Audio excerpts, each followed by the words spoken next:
পৃথিবীর ইতিহাসে এমন কিছু ঘটনা আছে যেগুলো শুধু একটি দুর্ঘটনা নয়, সেগুলো হয়ে যায় মানুষের অহংকার, ভুল সিদ্ধান্ত এবং ভাগ্যের এক অদ্ভুত গল্প। একটি রাত, একটি বিশাল সমুদ্র, একটি বরফের পাহাড় আর একটি জাহাজ যাকে মানুষ বলেছিল এই জাহাজ কখনো ডুববে না। কিন্তু সেই জাহাজে মাত্র কয়েক ঘন্টার মধ্যে পৃথিবীর সবচেয়ে বড় সামুদ্রিক ট্র্যাজেডির প্রতীকে পরিণত হয়ে যায়। জাহাজটির নাম ছিল আরএমএস টাইটানিক।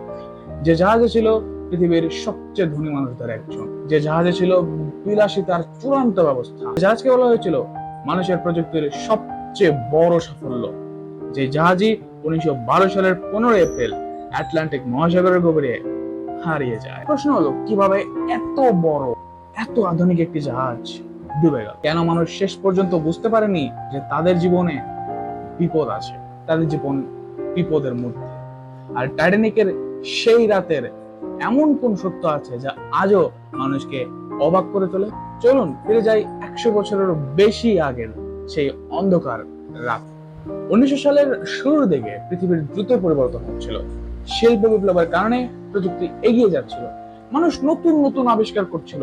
আর সেই সময় ইউরোপ থেকে আমেরিকার যাতায়াতের জন্য বিশাল জাহাজ ছিল মানুষের প্রধান মাধ্যম। তখন ব্রিটিশ জাহাজ কোম্পানি হোয়াইট স্টার লাইন একটি পরিকল্পনা করে। তারা এমন একটি জাহাজ তৈরি করতে চেয়েছিল যা শুধু যাত্রী বহন করবে না, বরং পুরো পৃথিবীকে দেখিয়ে দেবে মানুষের ক্ষমতা কতটা বড় হতে পারে। এই পরিকল্পনা থেকে শুরু হয় টাইটানিকের নির্মাণ। 1909 সালের আয়ারল্যান্ডের বেলফাস্ট শহরের টাইটানিক তৈরি করা শুরু হয়। হাজার হাজার শ্রমিক দিনের পর দিন কাজ করে এই বিশাল জাহাজ তৈরি করে। টাইটানিক শুধু একটি জাহাজ ছিল না, এটি ছিল একটি ভাসমান শহরের মধ্যে। এতে ছিল প্রথম শ্রেণীর যাত্রীদের জন্য রাজকীয় কক্ষ, বিশাল খাবারের হল, লাইব্রেরি, জিমনেশিয়াম, সুইমিং পুল, এমনকি সেই সময় সবচেয়ে আধুনিক প্রযুক্তি। মানুষ মনে করেছিল এটি শুধু একটি জাহাজ নয়, এটি ভবিষ্যতের প্রতীক। টাইটানিকের দৈর্ঘ্য ছিল প্রায় 882 ফুট। এটি ছিল সে সময় পৃথিবীর সবচেয়ে বড় যাত্রীবাহী জাহাজ। এতে প্রায় 2200 জনের বেশি মানুষ যাত্রা করতে পারত। জাহাজটিতে 3 ধরনের যাত্রী ছিল: প্রথম শ্রেণী, দ্বিতীয় শ্রেণী এবং তৃতীয় শ্রেণী। প্রথম শ্রেণীর যাত্রীরা পেতেন রাজকীয় সুবিধা, তাদের কক্ষে ছিল বিলাসবহুল হোটেলের মতো। কিন্তু তৃতীয় শ্রেণীর যাত্রীদের গল্প ছিল সম্পূর্ণ আলাদা। তাদের অনেকে ছিল অভিবাসী, তারা ইউরোপ ছেড়ে আমেরিকায় নতুন জীবন শুরু করার স্বপ্ন দেখছিল। কেউ ভালো চাকরির আশায়, কেউ পরিবারের ভবিষ্যতের জন্য। তারা কেউ জানতো না তাদের জীবনের সবচেয়ে বড় যাত্রা শেষ হতে যাচ্ছে এক ভয়ঙ্কর ঘটনা। 10 এপ্রিল 1912 সাউথাম্পটন বন্দর থেকে টাইটানিক তার প্রথম যাত্রা শুরু করে। সাউথাম্পটন, হাজার হাজার মানুষ সেই দৃশ্য দেখতে এসেছিল। সবাই অবাক হয়ে দেখছিল সেই বিশাল জাহাজটিকে। যাত্রীরা আনন্দ করছিল, অনেক ছবি তুলছিল, অনেকে পরিবার নিয়ে নতুন ভবিষ্যতের স্বপ্ন দেখছিল। টাইটানিক প্রথমে ফ্রান্স এবং আয়ারল্যান্ডে, তারপর শুরু হয় আটলান্টিক মহাসাগর পাড়ি দেওয়ার যাত্রা। শুরুতে সবকিছু ছিল একদম স্বাভাবিক, আবহাওয়া ভালো ছিল, যাত্রীরা আনন্দের সময় কাটাচ্ছিল। কেউ ভাবতেও পারেনি সমুদ্রের গভীরে তাদের জন্য কি অপেক্ষা করছে। 14 এপ্রিল 1912 দিনটি ছিল রবিবার। সেদিন টাইটানিক একটি সতর্কতা পায়। কোনো জাহাজ জানায় সমুদ্রের ওই এলাকায় অনেক আইসবার্গ দেখা যাচ্ছে। কিন্তু টাইটানিকের যাত্রা চলতে থাকে। কেন? কারণ তখন বিশ্বাস ছিল এই জাহাজ এত শক্তিশালী যে সহজে কোনো দুর্ঘটনা ঘটবে না। আর এখানে হয়তো মানুষের সবচেয়ে বড় ভুল ছিল, কারণ প্রকৃতির সামনে কোনো প্রযুক্তি সম্পূর্ণ নিরাপদ নয়। প্রকৃতি সবার বাপ। রাত, চারদিকে অন্ধকার, সমুদ্র ছিল অস্বাভাবিক শান্ত। যাত্রীরা তখন কেউ ঘুমাচ্ছিল, কেউ গল্প করছিল, কেউ ভবিষ্যতের পরিকল্পনা করছিল। কিন্তু জাহাজের সামনে পাহাড়ের মতো একটা আইসবার্গ এগিয়ে আসছিল।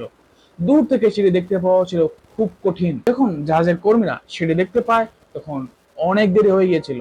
তারা দ্রুত জাহাজ ঘোরানোর চেষ্টা করে, কিন্তু টাইটানিকের বিশাল আকারের কারণে সেটি সময় মতো ঘুরতে পারে। তারপর একটি প্রচন্ড শব্দ, টাইটানিক আইসবার্গের সাথে ধাক্কা খায়। সেই মুহূর্তে কেউ বুঝতেও পারেনি এই ছোট সংঘর্ষে কয়েক ঘন্টার মধ্যে ইতিহাস বদলে দেবে। প্রথমে অনেক যাত্রী বুঝতে পারেনি ঘটনাটা কতটা গুরুতর। কেউ ভাবছিল এটি সামান্য সমস্যা, কিন্তু জাহাজের ইঞ্জিনিয়াররা বুঝতে পারে পানি দ্রুত ঢুকছে, টাইটানিকের কয়েকটি অংশ ক্ষতিগ্রস্ত হয়েছে এবং জাহাজ বেশিক্ষণ ভেসে থাকতে পারছে না। ক্যাপ্টেন জরুরি সংকেত পাঠানোর নির্দেশ দেন, বিশ্বের অন্যান্য জাহাজকে সাহায্যের জন্য ডাকা হয়। কিন্তু সবচেয়ে বড় সমস্যাটা ছিল সব যাত্রীর পর্যাপ্ত লাইফ বোট ছিল না। টাইটানিকে সে রাতে অনেক হৃদয় বিদারক ঘটনা ঘটে। অনেক বাবা মা তাদের সন্তানকে বাঁচানোর চেষ্টা করছিল, অনেক মানুষ নিজের জীবন ঝুঁকিতে ফেলে অন্যদের সাহায্য করছিল, অনেক পরিবার একে অপরকে শেষবারের মতো বিদায় জানিয়েছিল। জাহাজের ব্যান্ড শেষ পর্যন্ত গান বাজিয়ে যাচ্ছিল, তাদের উদ্দেশ্য ছিল মানুষকে শান্ত রাখা। কিন্তু ধীরে ধীরে সবাই বুঝতে পারে এটি তাদের জীবনের শেষ রাত হতে পারে। 15 এপ্রিল 1912 রাত প্রায় 2:20। টাইটানিক ধীরে ধীরে পানির নিচে চলে যায়। হাজার হাজার মানুষের চোখের সামনে ইতিহাসের সবচেয়ে বড় জাহাজ সমুদ্রের জলের গভীরে হারিয়ে যায়। সে রাতে 1500-র বেশি মানুষ মারা যায়। এটি হয়ে যায় বিশ্বের সবচেয়ে বড় এবং সবচেয়ে বিখ্যাত সামুদ্রিক দুর্ঘটনাগুলোর একটি। টাইটানিক আমাদের কি শিক্ষা দেয়? টাইটানিকের দুর্ঘটনার পর পুরো পৃথিবী পরিবর্তন হয়। জাহাজ নিরাপত্তার নিয়ম পরিবর্তন করে, লাইফ বোটের সংখ্যা বাড়ানো হয়, সমুদ্র যোগাযোগের ব্যবস্থা উন্নত করা হয়। কিন্তু টাইটানিকের সবচেয়ে বড় শিক্ষা ছিল মানুষ যত উন্নতই হোক, প্রকৃতির শক্তিকে কখনো ছোট করে দেখা উচিত নয়। প্রকৃতি সবার বাপ। আজ আটলান্টিক মহাসাগরের গভীরে ঘুমিয়ে আছে টাইটানিক, একটি জাহাজ যার সাথে জড়িয়ে আছে হাজার হাজার মানুষের স্বপ্ন, হাজার মানুষের কষ্ট এবং একটি রাতের ভয়ঙ্কর স্মৃতি। টাইটানিক আমাদের মনে করিয়ে দেয় কখনো কখনো সবচেয়ে বড় বিপদ আসে তখনই যখন আমরা ভাবি আমরা সম্পূর্ণ নিরাপদ। কারণ ইতিহাস শুধু বিজয়ের গল্প নয়, ইতিহাস আমাদের ভুল থেকেও শিক্ষা দেয়। আর টাইটানিক সেই শিক্ষার সবচেয়ে বড় উদাহরণ।